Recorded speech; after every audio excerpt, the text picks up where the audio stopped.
one player each club I think need to sign thereabouts. In this transfer window specifically, we will be discussing a specific position that I think they need to improve upon. Some of them are a little bit more obvious than others. Some of them are just absolute random guesses from myself, or just a player that I think would be good fit at their club, sort of thing.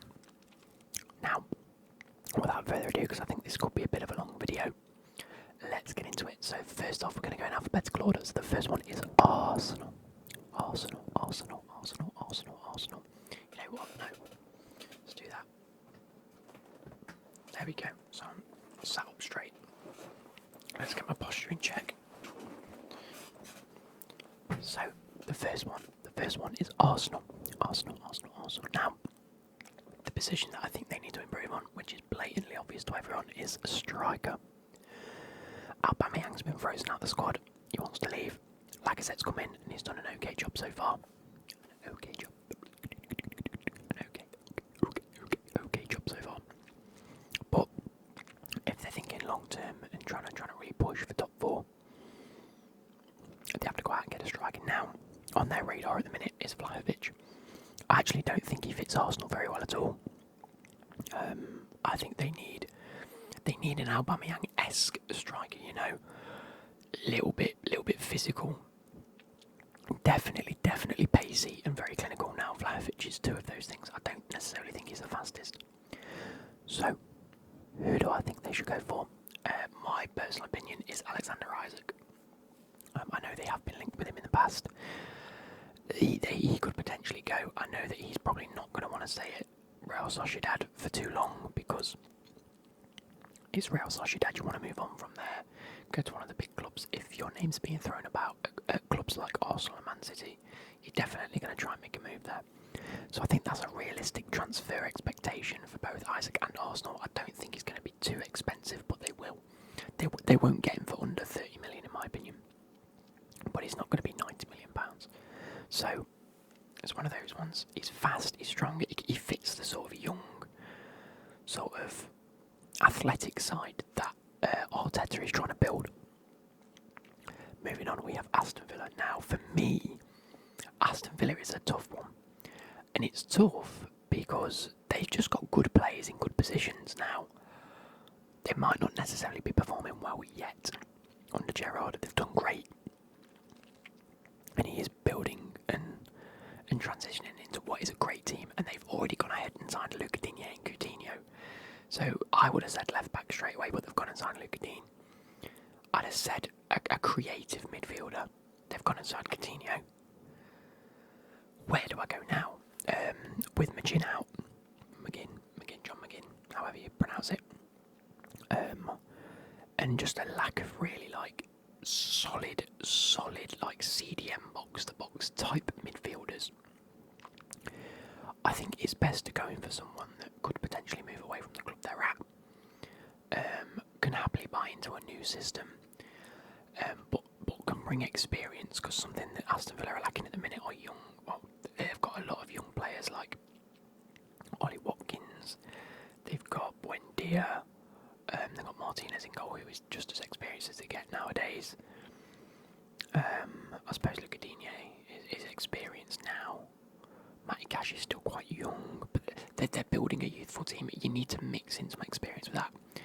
And a player that I think could suit them quite well is Emre Can. I know that's a bit of an out there one for you guys, but I can see him sort of buying into the Gerrard philosophy. He's not old at the moment. Let's go and see how old he is actually. Emre Can. He's still only 28, so he's coming up to his sort of peak performance era, or what we usually class as peak performance.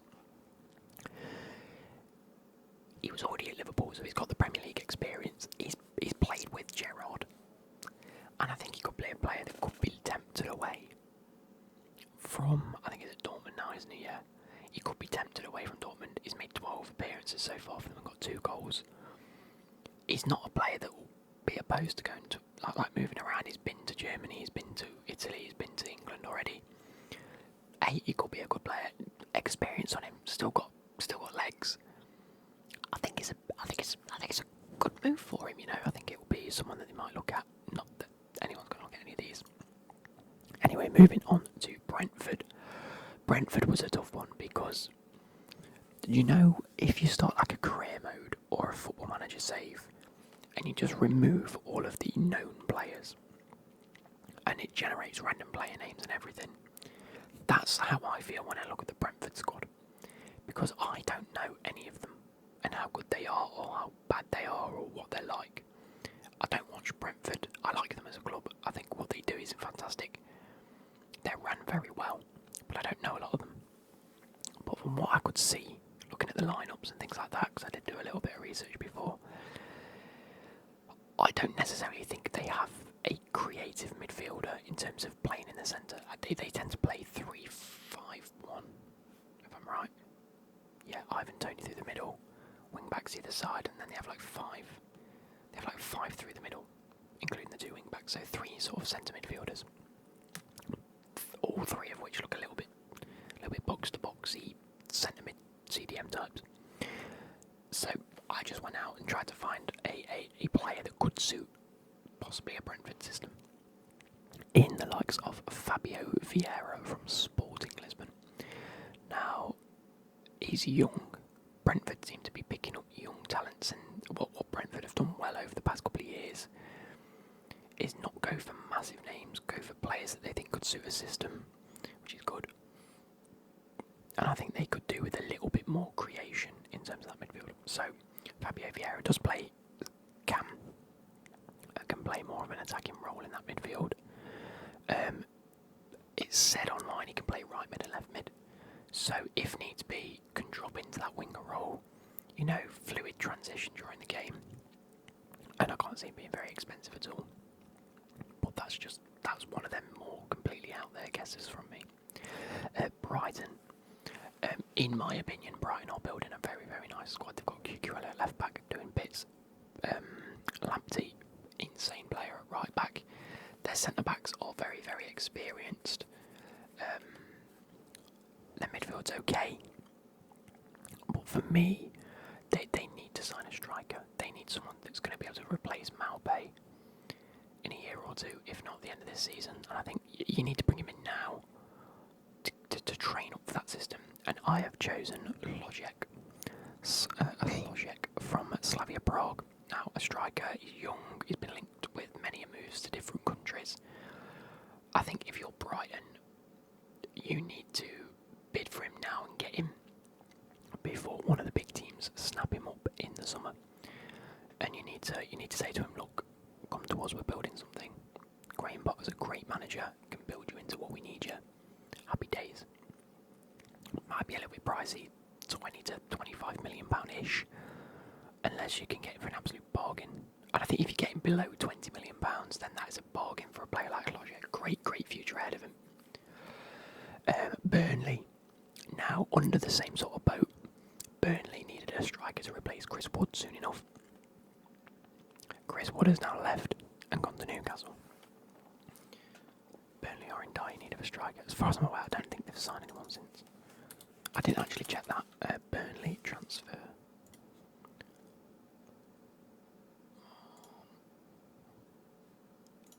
I think actually they're going in for Andy Carroll, which is mental. Kind of Burnley transfer news. Here we go. Who have they bidded for? Yeah, he's definitely going Burnley, isn't he, Andy Carroll? However, I think they need someone a bit better than Andy Carroll. I've gone online and I've found a guy called Scamacca. He currently plays for Sassuolo. He's young. He's one that they can have up front for years to come. And I tried to pick a guy that was very similar to Chris Wood in terms of very tall, very physical. This guy is 6'4". For a striker, he's quite tall. And I don't know, again, it's a completely random guess from myself, but a player like that, I just think he fits a Burnley sort of style, doesn't he? Nice, tall, physical. Let me Google him. Scamacca. Gianluca Scamacca. There we go. He's born in 1999, so that makes him like, what, 22, 23. He's a product of Roma's Youth Academy. He joined PSV in 2015. He replaced Bergwijn after 61 minutes on his debut for them. In January 2017, he signed for Sassuolo on a 4.5-year deal. He made his Serie A debut where they lost against Napoli. And so far this season, he's had 21 appearances and 9 goals. So he's not going to be one of those that are in completely high demand.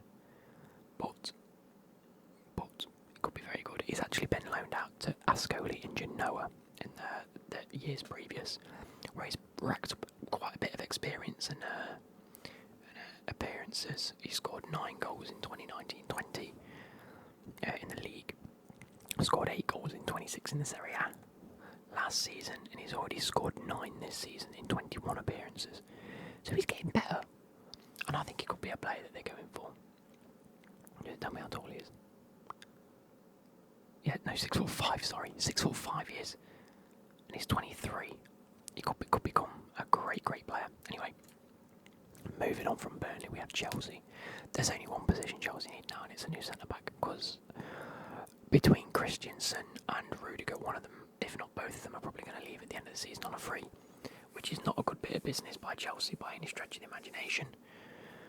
But then again, it's not a decision to make. Azpilicueta is getting old. You know, he's only just about fitting into that centre-back role now. He's given everything for the club, and he's an absolute legend. But him and Thiago Silva are losing their legs. Thiago Silva's bossing it, though. That's the difference. Thiago Silva is bossing it. Azpilicueta is putting in just as much effort, but he's not quite there. That's 4 centre-backs. The 2 are very old. Not very old, but 2 are getting older.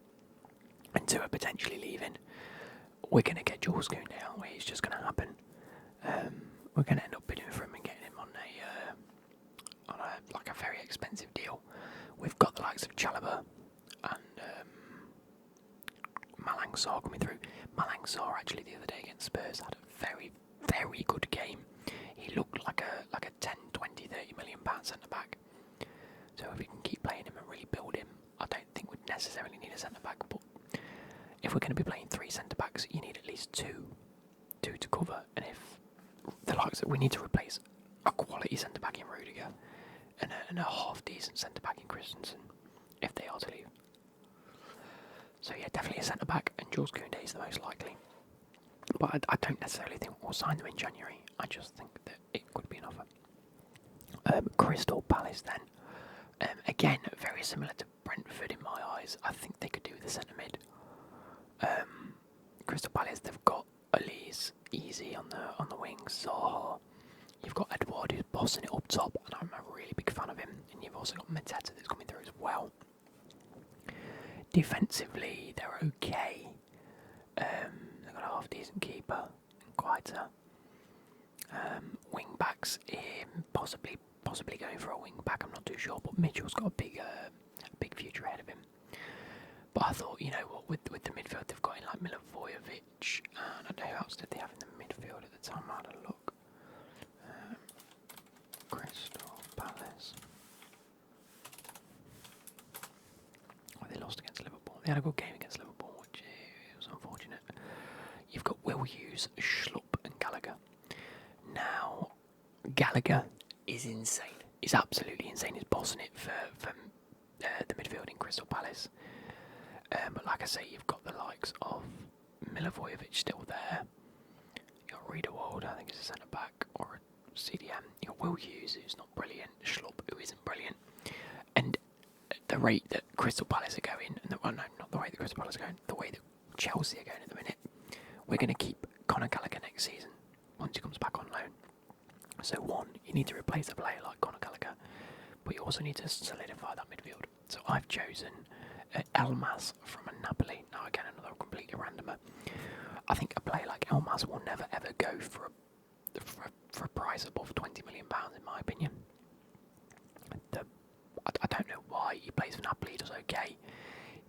Very, very experienced. I think a level-headedness in that sort of Crystal Palace midfield is definitely needed. Someone that can dictate a little bit, like Conor Gallagher has this season. He's been picking the ball up, running with it, and dictating how that midfield runs. And it's something that Crystal Palace are obviously lacking elsewhere. So, yeah, Elmas could be a good option. Everton then. Everton yet to appoint a new manager. They've still got a caretaker manager in, as I'm recording anyway. I think Everton losing Luca Dean was stupid. Absolutely stupid to let him go. Why they agreed to that, I've got no idea, but I definitely think they need a left back. I know a few of you are probably screaming because I did have a look. They've changed formations over the last couple of games quite a few times. Now, from what I saw, you had Mikalenko, who's 22, play left back for one game or left wing back. You had Ben Godfrey play left centre back and then left back in a game. You had Seamus Coleman, who's still at the club. He played left back for a game. I just think you need someone that is a out and out left back and has experience at left back to play that role. Now Mikalenko is probably going to be great. He's probably going to be a great wing back in the future, but he's still young, and you can't just expect him to do too well. And I have noted down Tagliafico because he wants to leave Ajax. He's already said he wants to leave Ajax. He's planning on going to Barcelona. Now the Barcelona situation is completely up in the air because they don't know whether they can register players because of the wage cap. Ousmane Dembele might be leaving, which is another one I could have said for Chelsea, to be fair. So it might not necessarily be the fact that Tagliafico wants to go to Barcelona, but it depends if Barcelona can even take him. So I think Everton could go in for a late deal for him, say to Tagliafico, look, we'll bring you on loan to the end of the season, then we'll buy you outright at the end. I think it works for them. A solid Champions League level left back with experience and can run with the ball. Hey, you can play the left back role or left wing back role really well. So I think it's a good shout. Next we're moving on to Leeds. Now Leeds for me. In fact, actually I'm going to talk about Leeds and Leicester at the same time because I think these two players are both interchangeable for different reasons. Leeds and Leicester both desperately need a centre-back. Leicester lost Fofana for a whole season. They went and signed. Did they sign? Vestergaard. Dog shit, absolutely dog shit. And Leicester have put in some poor performances because of the fact they haven't got a proper centre-back, or it is a bit iffy. But Leeds lost Ben White. He went to Arsenal once, he went back to Brighton. Now for me, Leeds defensively have been woeful. They've got no one in that centre-back role that can keep a line properly, that can dictate the defence and what needs to happen, and you need someone that can do that. So they can go either way with this, both Leeds and Leicester. Leeds can bring in another Leeds or Leicester can bring in another young talent that will be there for a number of seasons. And that is the likes of Justin Timber from Ajax. Now both of them could say, we want a player like him. Someone that is experienced now. He's 22, 23, maybe even 24. He's got a few years under his belt and he's a solid centre-back. There's nothing wrong with him. It's like Vestergaard's good, but he just hasn't got legs. Timber's got the legs and he's probably just as good defensively. But on the flip side of that, does he have the necessary leadership qualities that maybe Leicester and Leeds are both looking for? Which is when it comes to my second player, who I recommended initially for Leicester, but could also be there for Leeds, which is Kjær. Now, I think Kjær at AC Milan brings an absolute, what's the right word, presence to a centre-back. He's a player that can come into both of these sides' centre-back situations and solidify it, similar to how Thiago Silva did at Chelsea, obviously not on that level. But even just having a player that knows how to command the back line the way that both teams need him to could be incredible. Again, it could be close to the Vestergaard deal where he's losing his legs. It's only a replacement for a year or two until maybe Fofana comes back or Leeds bring in other people. But hey, he could come in either of those teams to bring experience and the knowledge that they require. Moving on to Liverpool. Now Liverpool was the hardest one for me because on the wings they've got Minamino as backup to Salah and Mane. And Jota, obviously. Jota has actually been playing as a striker and he's been doing incredibly well for a while. We've said that we need someone to replace Firmino. Lo and behold, it's in Jota, who was already at the club. Their midfield's solid. Fabinho's good. Henderson's good. Keita's good, but he's away on international break at the minute on African Cup of Nations. Thiago looks like he's just about getting there now. Defensively, they've already made additions in Canate. They've got Joe Gomez. They've got Tsimikas, who's great at left back as a backup. Alisson's great. Kelleher as a backup is great. So where do we really need to look? And I think we definitely need to look again at backup striker, out and out striker. However, I've tried to think about this in a little bit more of a roundabout way. So I tried to choose a player that was of African sort of descent to fit with the Egyptian Mo Salah and Mane, and just that whole like non-English attack that just seems to work really well under Klopp, and he's able to just bring out the best in players that might not even look the best, but someone that Klopp could take and potentially mould. Anyway, regardless of nationality. So I chose Suleimana from Stade Rennais. And now I'm going to get this up. Suleimana. His name is Kamaldeen Suleimana. He's also known simply as Kamaldeen. Kamaldeen is a Ghanaian professional footballer. It does say he plays as a winger, but again, he could easily play striker. He hasn't actually scored in the African Cup of Nations either. Let's take a look at some of his stats. He's only 19 years of age. So he's a great little player that can potentially come in. He does play for a winger as well, so maybe he's not an out-and-out striker like I thought. In Ligue 1 so far, he's made 10 appearances and scored 4 goals. For a 19-year-old, I'd say that was alright. I'd say that was absolutely solid for a 19-year-old. He was at Ajax, apparently, and after the... Oh no, sorry, no, ignore me. Norwich, that was for. And Rennais, he's only just signed for Rennais at the back end of 2021 for £20 million, jeez. So yeah, maybe they might look to get someone like that. I didn't realise it moved so early on. But 4 goals in 10 appearances in your debut season for a League 1 team, isn't too shabby at 19 years of age. I just think it might be a good fit. Someone that fits that role, that's a winger but also a striker, definitely attacking, so fair play. Next we have Man City, and I think there's one blatantly obvious answer to this, and that's Haaland. Man City just need to go and break the bank again for Haaland. It's just as simple as that. I don't see why they're waiting and putting it off. They've got Jesus, he's good. He's not a world beater. You've got players on the wing like Grealish and Mahrez and Sterling and Bernardo Silva, who on their day puts in 10 out of 10 performances.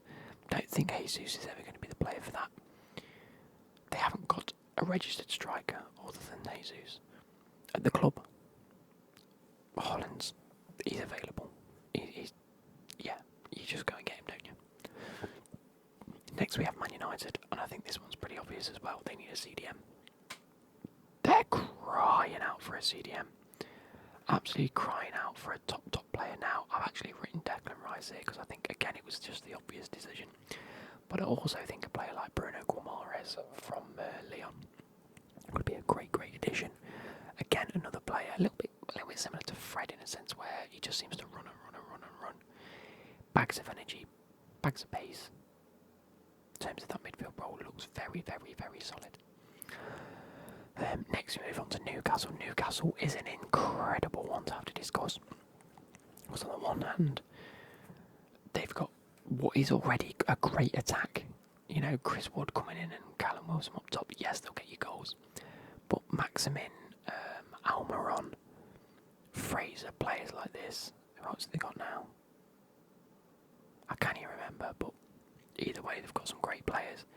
But what it looks like they're doing initially is just trying to shore up that defence, aren't they? They've already brought in Kieran Trippier. Their midfield, again, is a little bit iffy, but I think their midfield is definitely something that you look at later on. You need a good defence defence and a good attack, then their midfield will come.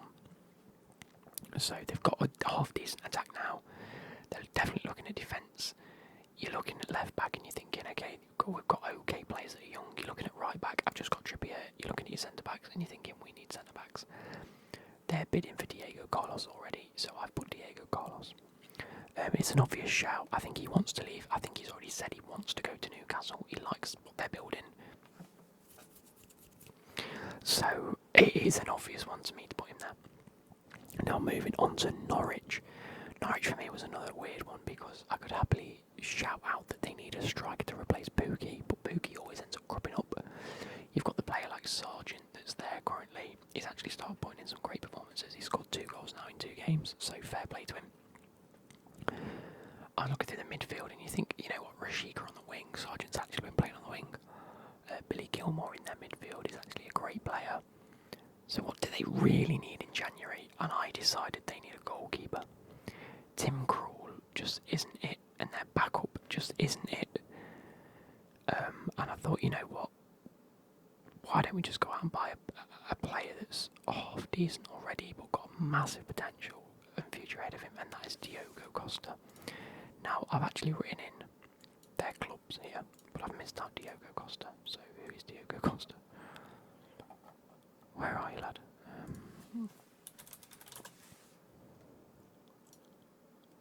Diogo Costa currently plays for Porto. Has he made any appearances? I'm going to Google him. Diogo Costa. There we go. Wikipedia page. Actually, to be fair, he's made 15 appearances so far this season. 15 appearances for Porto. It's not too shabby indeed. It doesn't tell me how many clean sheets he's kept or anything like that, though.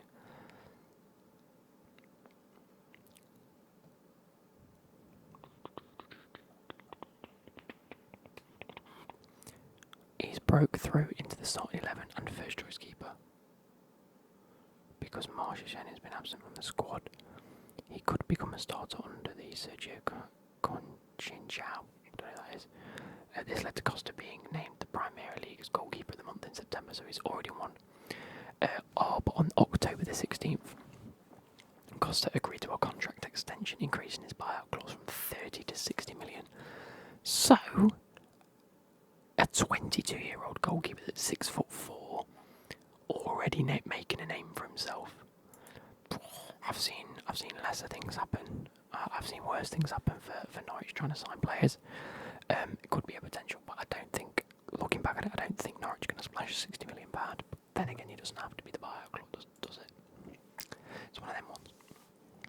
But it looks like Porto want to keep hold of him. Southampton. Now, I was unsure about Southampton myself. I was like, what do they need? And they need a striker who's currently at the club. Broja. Is he doing well? Yes. He's on loan from Chelsea. We'll be coming back to Chelsea. So I thought, you know what? What they need to do in January is make that a permanent transfer if possible. If they really, really, really want to start progressing again under Hasselhouten, Broja's a player they need. And he's got bags of ability, he's got bags of potential. If you can make his deal a permanent one, I don't even think you need to pay Chelsea that much for him. I think we're talking 15 to 20 million for a player that over the next 7 or 8 seasons could bag you goals. I think that's not the worst transfer in the world. So I think making Broja into a permanent transfer is what Southampton necessary that they go and try and do that. Spurs, now looking at Spurs under Conte. Conte likes his wing backs. You've got Reguilon, you've got Emerson that's playing out wide. They play 3 at the back. They've got Tanganga and Sanchez. And whoever else they're playing at centre back at the minute, I think. How are they playing? Spurs.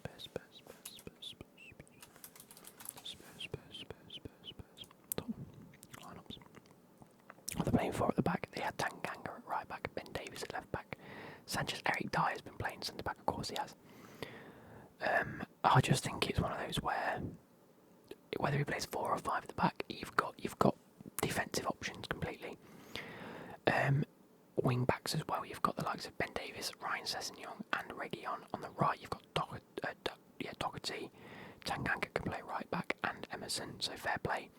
Centre mids, you've got Højbjerg, Harry Winks, who's very, very good at playing that box-to-box role nowadays. If needs be, Eric Dyer can be a CDM.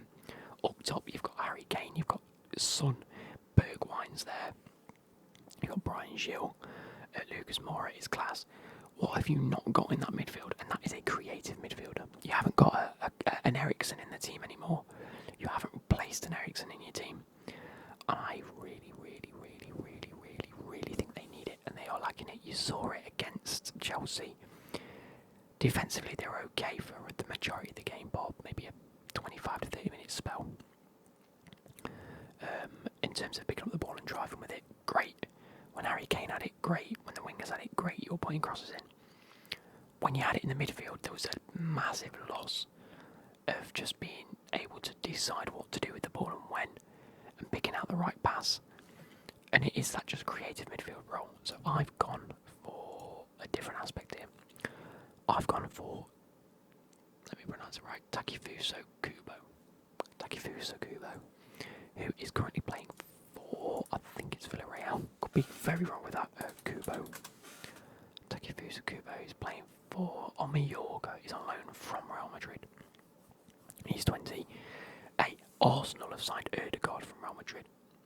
Came back to Real Madrid after being out on loan, and they signed him. Spurs can do exactly the same. I think he's a player that can quite easily play that centre midfield role of trying to link up play, but also can play out on either wing. And I think that versatility in Conte's system could be huge. You know, we saw it when he had Victor Moses out wide and we were playing Willian at right wing, Pedro at left wing. These wingers would often go inside and play that sort of cam role when the wingers sort of push past, and the transition of the team really helped to have a player that was comfortable playing on both the wing and through the centre when the wing backs wanted to get forward. And if the Conte wants to sort of transition that way and play that role, a player like Takifusa Kubo could be great. Again, 20 years old, he's young, he's got years ahead of him. You might as well get him now and then transition him into what you like. But they have got Ryan Gilles, who they're looking to get sent out on loan, which confuses me because you've swapped Lamella for him and then you're sending him out on loan, so you've been left with no player. Either way, anyway, Watford. I think Watford need a centre-back. They're still playing Cathcart at centre-back in the Premier League. What are you doing? What are you doing? Go out and get a player like Gvardiol. He currently plays for Leipzig. Again, a great player. His name's been thrown about by many a club. At the minute, it doesn't seem like he's very in demand. So it could be a good time to go out and think about getting him. He's only 20, nice and young, got legs. Played 19 matches. He's actually got 2 goals, to be fair to him. Can play centre-back and left-back. So again, another great versatile player that can play across your back line. He's only valued at 22.5 million. Watford can go and spend that. So I think that's a great player to try and pick up. Not that they will, but they could potentially. West Ham, I've actually got 2 players for West Ham because it's all under the same boat. I couldn't decide which one to put, so I put both of them. West Ham, I think if they can keep hold of Rice, that'd be the first thing. Extend Rice's contract and make him stay at the club. Attacking wise, they're doing bits. You've got West Ham on the left now. I can't remember. You've got Vlasic in the middle. Vlasic. Antonio. You've got Bowen on the right. You've got players that are just playing incredibly well. Souček and Rice in your midfield is the dream. You've got great right backs. You've got great left backs. You've just signed a left back. Mate, I'm absolutely waffling here. Why can't I think? I'm getting West Ham and Aston Villa confused in my brain, and I don't know why.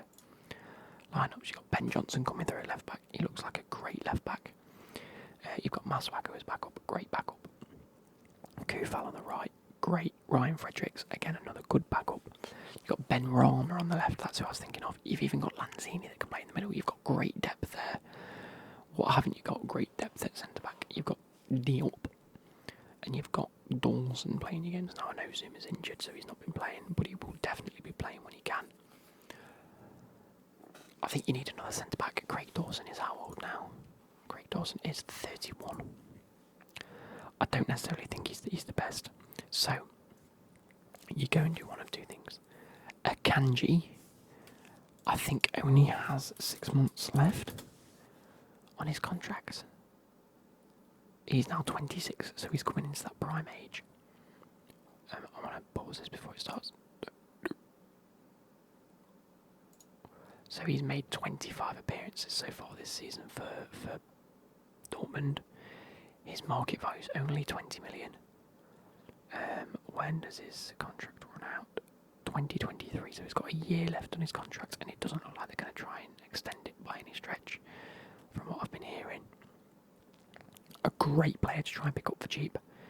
A great solid centre-back, and I think him, next to Zuma, could be very, very good. Or Botman from Lille, who is having an absolutely outrageous season so far for Lille. Which is funny because I just typed it in. He's only 22. He's made 15 appearances and he's actually scored 2 goals at the age of 22 for Lille. Looks absolutely solid. And at the same time, it literally says Declan Rice and Botman, 5 players that Man United should target. So if Man United are looking at him, if West Ham can keep hold of Declan Rice and bring in Botman, that's 2 players. 2 players that could have gone to Man United. Anyway. Apparently Milan want him as well, so he's an in-demand player, to be fair. Let's take a look. He signed in 2020 to 21 season from Ajax's under-21s to Lille for £7 million. If you bid 25, they've made profit, they're happy. 15 appearances in League One this season, and he's played 675. No, he hasn't played that many minutes. Yeah, he's played 1,350 minutes. I mean, fair play to the lad. He looks like he could be great. And then last but not least is Wolves.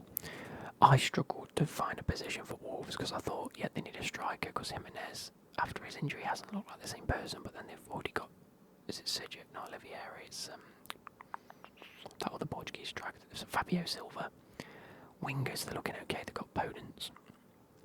They're trying to keep hold of Adama Traore. If they do manage to keep hold of him, fair play. In the midfield, they've got an absolutely outrageous midfield. Matinho, Ruben Neves, that's who I was trying to think of. Great midfielders. Defenders, they've actually got great defenders. And a goalkeeper in the likes of Rui Patricio is great. So what do they need? I personally think they could do with a bit of depth in goalkeeping. Really, it's just an absolute random one. And I found a guy called Safanov, who's Russian. This might be the most random one on the list, to be fair.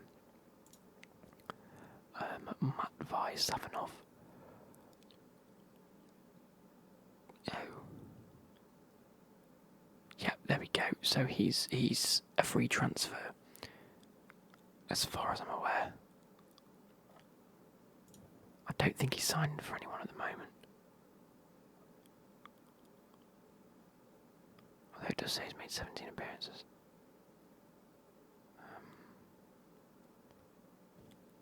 He's currently not signed to anyone. He was in Krasnodar 2018 to 21. So I think his contract's run out. And he's available on a free transfer still. 6'4", 22-year-old goalkeeper. Hey, he could be a player that they pick up as a backup. Free transfer. I think any team could happily pick him up. So that is literally it for this video. Let me know which you think are the most either realistic or the most likely to happen. And whether you think I'm wrong on a few. Obviously, I'm going to have lots of comments down below saying you're wrong on this, you're wrong on that. Fair enough. Well, I hope